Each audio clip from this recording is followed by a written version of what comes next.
Hello everyone.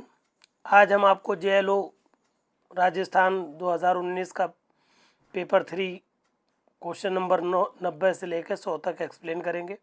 इससे पहले पिछले 9 दिनों में 89 प्रश्न तक एक्सप्लेन कर चुके हैं। 10वां दिन है। जैसा कि आप जानते हैं जेएलओ राजस्थान में पेपर 3 जो है वो एविडेंस एक्ट, लिमिटेशन एक्ट और प्लीडिंग से संबंधित आता है। पहला प्रश्न आज का इसमें पूछा गया है कि कौन सा निर्वाचन का नियम नहीं है। तो सामान्य नियम इसका उत्तर है। ऑप्शन 90 का ऑप्शन नंबर 3 सामान्य नियम है, वो निर्वाचन का नियम नहीं होता है।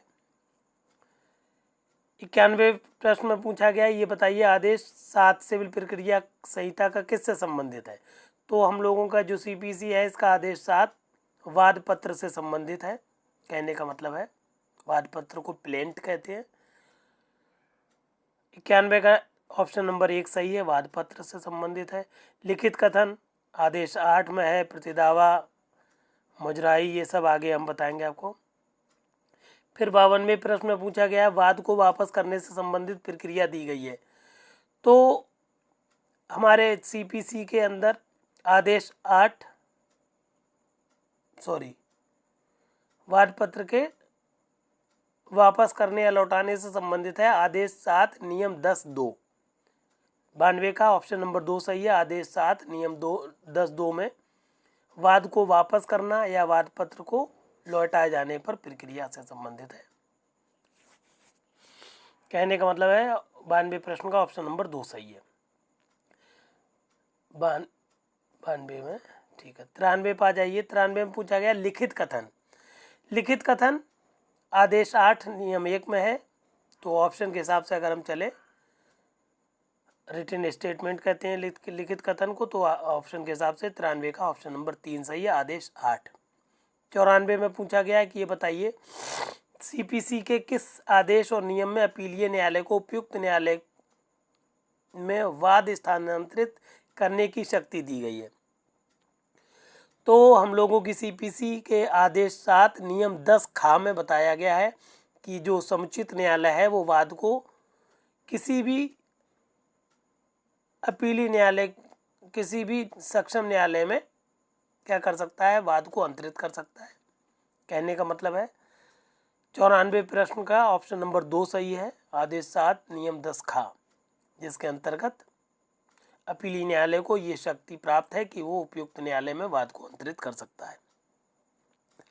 95 प्रश्न में ये पूछा गया है कि लिखित कथन प्रस्तुत करने के लिए न्यायालय द्वारा अधिकतम कितना समय सम्मन की तामील की तारीख से दिया जाएगा। तो हम लोगों की सीपीसी के आदेश 8 नियम 1 के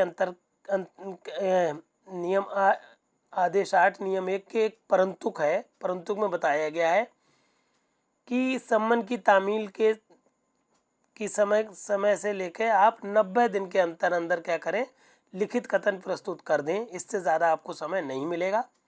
हालांकि परंतुक से पहले बात की जाएगी तो सामान्य 30 दिन है, परंतुक के अंतर्गत आपको 90 दिन मिलते हैं। इसलिए चूंकि यहाँ पर ऑप्शन 30 दिन नहीं है तो ऑप्शन आपका 2 सही है। 92 प्रश्न का 90 दिन, 92 नहीं, 95 प्रश्न का ऑप्शन नंबर 2 सही है, 90 दिन।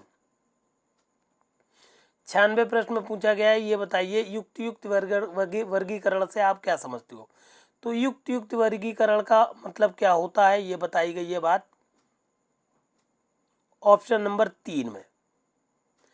क्या मतलब है इसका? युक्त वर्गीकरण का मतलब क्या है कि युक्त वर्गीकरण का मतलब होता है कि वर्गीकरण बुद्धिमत्तापूर्ण विभेद पर आधारित होना चाहिए।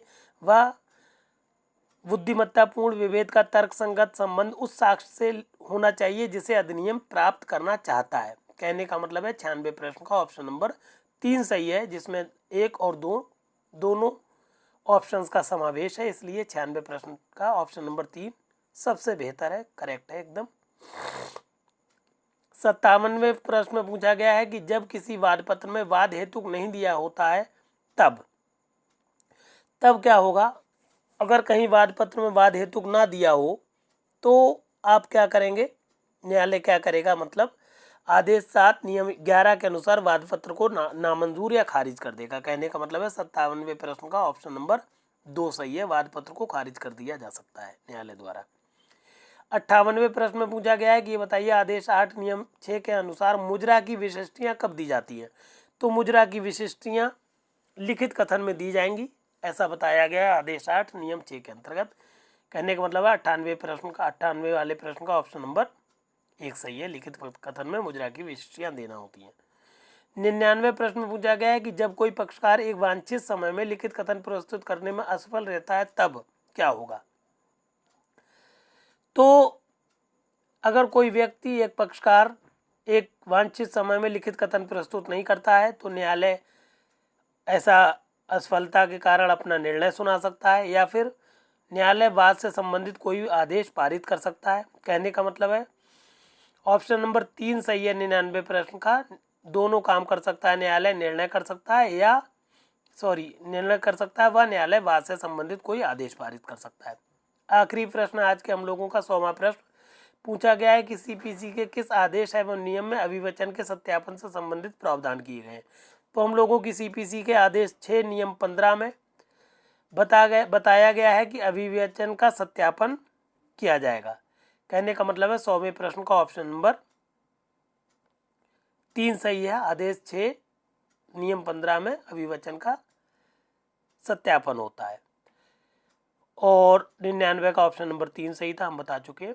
इस तरह से जितने भी प्रश्न हम बताते हैं आपको एक्सप्लेन करते हैं, उन सबका एक हैंड नोट्स का पीडीएफ देते हैं जिसमें 1 लाइनर टाइप के आंसर्स को क्वेश्चंस को आंसर के फॉर्म में फ्रेम कर देते हैं। यहाँ से आप आंसर्स को डायरेक्ट याद कर सकते हैं जिससे आपका रिवीजन भी हो जाएगा। और इससे पहले हम जेएलओ का पूरा सिलेबस दे चुके हैं, इसलिए आप हमारे चैनल को सब्सक्राइब कर लें और इस मैटर को शेयर भी करें अपने साथियों को जो लोग इससे तैयारी से संबंधित है, शेयर कर दें और सब्सक्राइब ज़रूर करें। धन्यवाद।